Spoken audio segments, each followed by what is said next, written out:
Let us take a look at Revelation chapter 13. Chapter 13, verse 6. It opened its mouth to blaspheme against God and to slander his name and his dwelling place and those who live in heaven.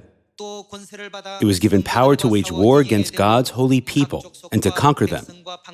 And it was given authority over every tribe, people, language, and nation. All inhabitants of the earth will worship. Who will they worship? The beast, all whose names have, what? Not been written in the Lamb's book of life. The Lamb, who was slain from the creation of the world. God opened up heaven's gates and showed Apostle John the spiritual matter.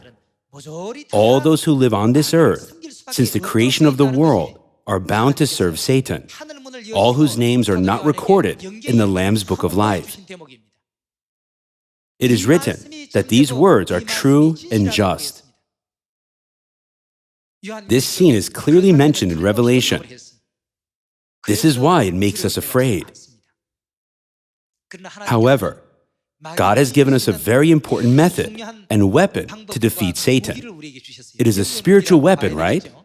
What is it? If you answered Passover, you deserve a perfect score. If you look closely at the entire 66 books of the Bible, we can see that it is something that cannot be accomplished without the Passover. Thus, when Moses was born in Egypt 3,500 years ago, what did Pharaoh do at that time? He ordered the Hebrew midwives to kill all the Hebrew boys and spare the Hebrew girls. Some might wonder, why did he order to kill the Hebrew boys when they could have been used as labor force when they grow up? It is because when Moses is born, something fatal to Satan appears.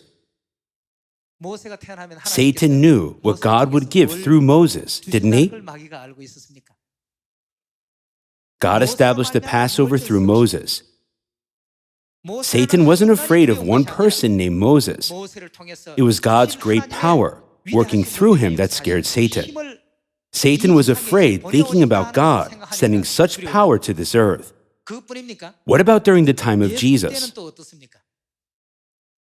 The amazing work of the Passover was to be performed by Jesus. Until then, there was the Passover of the Old Covenant, which is a shadow. But with Jesus' appearance, there is the reality.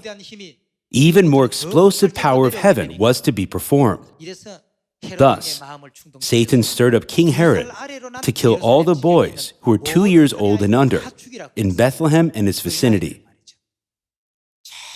As we can see, there are all sorts of attempts to stop and hinder the power of God from coming down from heaven to this earth. Despite all this, Moses was born, and Jesus came to this earth.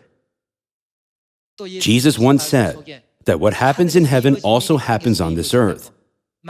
Satan lost in heaven and will eventually lose on this earth as well. In the end, God will burn him with fire. It is something we humans cannot do, right? Also, it is not through our efforts alone that we are able to find the truth and enter it. It is written, "No one can come to me unless God draws them." How much effort must God be making for each of us, even at this moment?